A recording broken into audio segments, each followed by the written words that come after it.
안녕하세요. "어떤 일로 연락 주셨을까요?"에 대한 번역 등록 가사법 형사법 전문 변호사 지재훈 변호사입니다.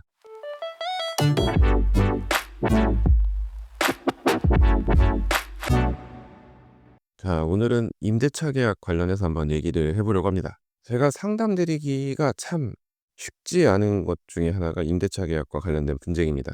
이제 보통 임대차 계약 관련해서 상담 요청을 주시는 경우에 먼저 보증금을 돌려받지 못해서 계약 기간이 끝났는데 다른 곳으로 이사를 가야 되는데 임대인이 들어 누워 버리는 바람에 보증금을 받지 못해서 연락을 주시는 경우가 있고, 이제 임대차 계약 기간 도중에 트러블이 발생해서 연락을 주시는 경우도 있고, 계약 갱신할 때 어떤 거를 주의해야 되는지 좀 얘기를 듣고 싶어서 연락을 주시는 경우도 있고, 또 인제 임대차 계약을 체결했는데 체결 직후에 예상하지 못한 문제가 발생해서 법적인 대응 관련해서 문의를 주시는 경우가 있습니다. 근데 어느 하나 답변을 드리기가 참 쉽지 않아요. 일단 큰 돈이 오고 가는 계약인데다가 또 중간에 인제 대출이 껴있고 보증보험이 들어있고 막 하면 이 단순히 그냥 임대차 보호법만 가지고는 깔끔하게 해결되기 쉽지 않은, 오히려 법만 고려했을 때 트러블이 더 발생할 수 있는 그런 경우가 많기 때문에 답변 드리기가 참 여러모로 애매한 경우가 많습니다. 자, 예를 한번 들어보면 임대차 계약 기간이 끝나가는데 임대인이 새로운 세입자를 임차인 보고 찾아오라고 시킵니다. 근데 또 시세보다 높게 보증금을 올려놓고 "이 금액 이하로는 안 된다."고 막 얘기를 해요. 임차인 입장에서는 미치고 팔짝 뛸 노릇이죠. 아니, 계약 기간이 끝났는데 이렇게 뻔뻔하게 나올 수가 있느냐. 이제 보통 이런 경우에 임대인이 시간을 질질 끌다가 다른 사람한테 팔고 본인은 쏙 빠져나가려고 하는 경우가 많아요. 근데 이제 뭐 그러려고 해도 거래가 돼야 말이죠. 그래서 인제 임차인한테 당장 돌려줄 돈이 없으니까 질질 시간만 끄는 거죠. 어떻게 본인이 손해 보지 않을 정도로만 시세가 회복되길 바라면서, 아니면 다른 누군가가 떠안아 주길 바라면서. 이런 경우에 많은 분들이 "이거 어떻게 법적으로 다툴 수 있나요?"라고 찾아오시죠. 이게 인제 보증보험에 가입이 되어 있거나 하면 보증보험에 연락을 하셔 가지고 절차를 밟으시면 돼요. 근데 이제 그 절차도 사실은 깔끔하고 쉬운 방법은 아니에요. 이게 인제 보증보험에서도 보증금을 대신 돌려주려면 임대차 계약 기간이 끝났다는 점도 알 수 있어야 되고, 임대차 계약 기간이 끝났음에도 불구하고 임대인이 돈을 돌려주지 않고 있다는 사실에 대해서도 입증이 돼야 되거든요. 근데 인제 어영부영 임대인이랑 얘기를 하다가 묵시적 갱신이 되어 버리거나 하는 경우가 있어요. 인제 이런 경우에는 임대차 계약 기간이 끝났는지조차도 확실하지 않기 때문에 임대인으로부터 뭐 합의서 뭐 그런 거를 받아와야 되거든요. 근데 이제 임대인이랑 "법대로 합시다."라고 싸워 버린 상황에서는 이제 와서 임대인한테 "보증보험 통해서 돈 돌려받게 좀 협조 좀 해 주시죠."라고 말하기가 참 쉽지 않습니다. 그리고 이제 이 보증보험도 보증보험인데 보통 이제 대출을 많이 받으시잖아요, 전세 보증금. 그럼 이제 대출 연장과 관련해서도 또 문제가 될 수 있어요. 이게 이제 대출 연장과 관련해서 임대인의 협조가 필요한 경우가 있는데, 이제 이렇게 돼 버리면 울며 겨자 먹기로 임대인한테 끌려갈 수밖에 없는 거죠. 대출 연장이 안 되면 더 머리가 아파지니까 일단은 대출 연장을 위해서 계약 기간 연장을 하고 그다음 일은 그다음에 고민하는 걸로, 이제 그렇게 시간을 보내게 되면 갑자기 임대인이 바뀌었다는 연락을 받게 되거나, 아니면 도대체 여기 시세가 얼마나 되나 부동산 앱이나 이런 거 들어갔다가 '어 우리 집이 매물로 나왔네.'라는 거를 확인하게 되는 경우가 있습니다. 갑자기 부동산에서 연락이 와서 "이거 집 좀 보여줘야 되는데 언제 집에 계시냐?"라고 얘기를 듣고 '아 드디어 새로운 임차인이 오는구나.' 생각을 했는데 갭 투자하는 매수인이거나 뭐 이런 경우. 그래서 이게 참 쉽지 않아요. 이 임대차 보호법, 그러니까 법대로 했을 때 그나마 해결이 가능한 경우는 인제 대출 없이 그냥 본인 돈 몇 천 보증금을 넣었다가 못 돌려받는 경우에, 그때는 좀 법적으로 해도 큰 무리가 없죠. 근데 이제 대출이 끼고 이렇게 되면 대출 연장도 문제고 이제 뭐 대출 이자부터 해서 따져야 될 게 너무 많습니다. 이제 그 대출 이자를 임대인한테 또 물릴 수 있는지 뭐 이런 것도 물어보시는데, 그거는 이제 별도의 합의가 있어야 되고 임대인이 당연히 물어주는 건 또 아니죠.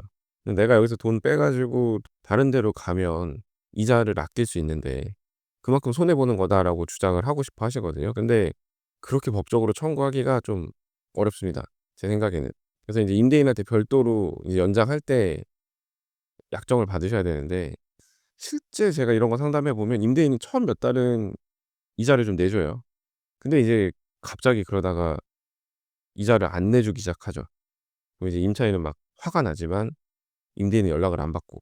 근데 이제 중간에 임대차 계약을 깨기도 좀 애매한 게 대출도 껴있고 아까 말씀드린 대로 이제 보증보험 통해서 돈 돌려받으려면 이런저런 절차를 또 거쳐야 되는데 그쵸. 그래도 묵시적 갱신이 됐다고 보는 경우에는 통지하고 일정 기간 지나면 이제 해지된 걸로 보기 때문에 그나마 좀 나을 수 있지만 그것도 사실 임대인이 제때 통지를 받아야 말이죠. 임대인이 인제 연락도 안 받고 내용 증명 수령도 안 하고 하는 경우에는 이거를 이제 막 공시송달로 처리를 하고 막 이래야 되는데 그 시간이 그러다 보면은 막 6 개월은 우습게 흘러가요. 그렇게 되면은 어영부영하다가 다시 2 년이 되고 막 이렇게 되니까 차라리 막 애매한 기간에 놓여 있는 경우 그러니까 2년 계약인데 한 1 년이 좀 지난 상황인 경우에는 그냥 좀 사태를 관망하시는 게 나을 수 있어요. 그러니까 이제 법적으로 이렇다 저렇다 말씀드리는 거는 참 쉬운데 고려해야 될 게 참 많습니다. 그러니까 이 임대차 관계가 법적으로 어떻게 하기가 쉽지 않은 게 결국에는 임대인이 큰 돈을 쥐고 있기 때문이에요. 임대인이 쥐고 있으면 다행이지만 임대인이 이제 돌려줄 돈이 없는데 그 돈을 마련할 방법조차도 생각하지 않고 있는 경우 그런 경우도 제가 꽤 많이 봤어서 물론 그런 분들이 저를 찾아오시겠지만 참 안타까울 때가 많습니다. 이제 임대차 계약 기간 끝날 때 이런 문제들이 발생할 수 있는데 임대차 계약 기간 도중에도 뭐 임대인한테 집이 망가져서 뭐 수리를 해 달라거나 임차인이 비용을 들여 가지고 어디를 수리를 했는데 이제 그 비용을 달라고 하거나 뭐 이런 요구를 해야 될 때가 있을 수 있죠. 이제 무난한 경우에는 이제 잘 얘기해서 해결을 하십니다만 이제 임대인이랑 얘기가 안 되는 경우가 있어요. 임대인이 반반 부담을 하자고 하거나 아니면 그거는 임차인 책임이라고 돌리거나 집 환기를 제때제때 안 시키고 결로 생기게 만든 임차인 책임이라고 막 하거나 이제 이런 경우에 화가 나서 저한테 상담 요청을 주시는데 임대차 계약 기간 도중에 임대인한테 내용 증명을 보내 버리면 나갈 때 엄청 힘들어집니다. 막 당장 변호사 선임해서 내용 증명 보내고 싶으시고 실제로 그러시는 분들도 계시고 워낙 요즘에는 인터넷에서 내용 증명 보내기가 쉬우니까요. 그런 서비스를 제공하시는 분들도 많고. 근데 보내기 전에 생각을 하셔야 될 게 지금 임대인이 보증금을 어쨌든 들고 있단 말이에요. 근데 이제 이렇게 중간에 싸워 버리면 나중에 그 보증금을 제때 제대로 안 돌려주거나 임차인을 애먹이거나 이런저런 핑계를 대면서 각종 비용 공제를 하거나 뭐 이런 경우가 있어요. 그러니까 이제 이런 걸로 싸우시려면 임대차 계약 기간이 다 끝나고 난 다음에 뭔가 청구를 할 거를 고려를 해 보셔야지 계약 기간 도중에 인제 임대인이랑 이렇게 각을 세워 버리면 내용 증명을 보내 버리거나 해 버리면 '아 이런 거 미리 보내 놓으면 나중에 다툴 때 유리하겠지.' 이런 생각으로 보내 버리시면 임대인이 이제 막 화가 나 가지고 임차인의 속된 말로 엿먹이는 경우가 많아요. 그러니까 조심하셔야 돼요. 이제 이렇게 말씀드리면 "법이 임대인한테 너무 유리하네요." 뭐 이런 말씀을 하시는데 이거는 뭐 임대차 보호법의 문제가 아니라 그냥 내가 누군가한테 돈 받을 일이 있으면 나한테 돈을 줄 사람한테 어떻게 대할지는 꼭 임대차 계약 관계가 아니더라도 잘 생각을 해 보셔야 돼요. 윽박질러서 돈을 받아낼 수 있는 사람이면 윽박지르는 게 맞죠. 근데 이게 윽박지르면 더 숨어 버리거나 오히려 감정적으로 나올 사람 같으면 당장 법대로 하자고 막 하시는 건 조심하셔야 됩니다. 그러니까 임대인이 어떤 사람인지 평소에 어떤 관계였는지 이런 걸 다 고려해서 전략을 잘 짜셔야 돼요. 그러니까 임대인을 감정적으로 자극해서 좋을 일인지 나쁠 일인지도 생각을 해 보셔야 된다는 거죠. 물론 법대로 하는 게 좋을 때도 있고 이도저도 안 되면 결국에는 법대로 할 수밖에 없죠. 근데 따지고 생각한 다음에 뭔가 절차를 진행을 하셔야지 그냥 법이 이렇다니까 '나는 법대로 하겠다.'라고 그대로 나가시면 안 돼요. 이제 그런 브레이크를 제가 걸어 드리는 역할을 그런 상담을 하는데 이제 말씀을 드리면 답답하시죠. 너무 억울하다. 근데 어쩌겠습니까? 저쪽은 하다못해 몇 천이라도 지금 나한테 돈을 돌려줘야 되는 사람이고 진짜 나쁜 맘 먹고 뭐 예를 들어서 보증금 5천이라고 가정을 하면 뭐 임대차 계약 기간 동안 집을 제대로 관리를 안 했다는 이유로 500 정도 까고 4,500만 돌려주면, 물론 그러면 안 되지만 그렇게 돌려주는 경우를 제가 여러 번 봤어서 드리는 말씀인데, 그렇게 돌려주면 임차인 입장에서 속이 타죠. 이 500이 적은 돈도 아닌데.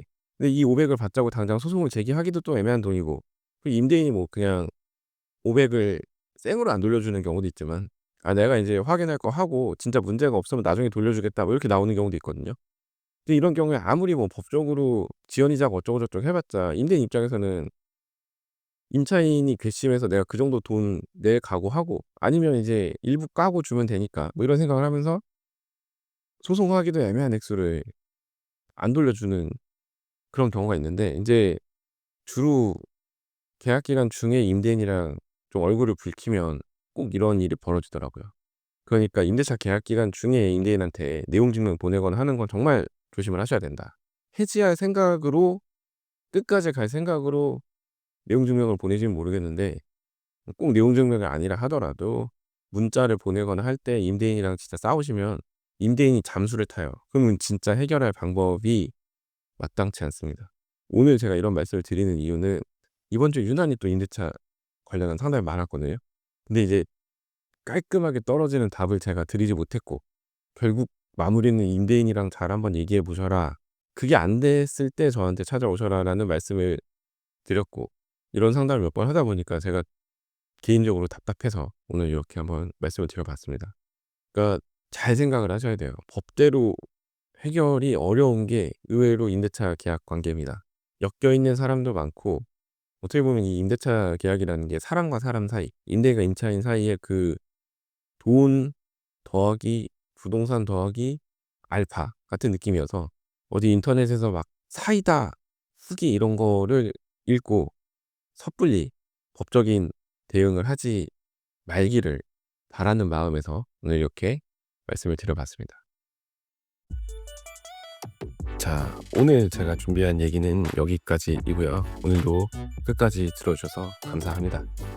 자, 다음 에피소드에서는 더 흥미롭고 유익하고 현실적인 그런 법률 이야기로 찾아뵙도록 하겠습니다. 이상 대한변협 등록 가사법 형사법 전문 변호사 지세훈 변호사였습니다. 감사합니다.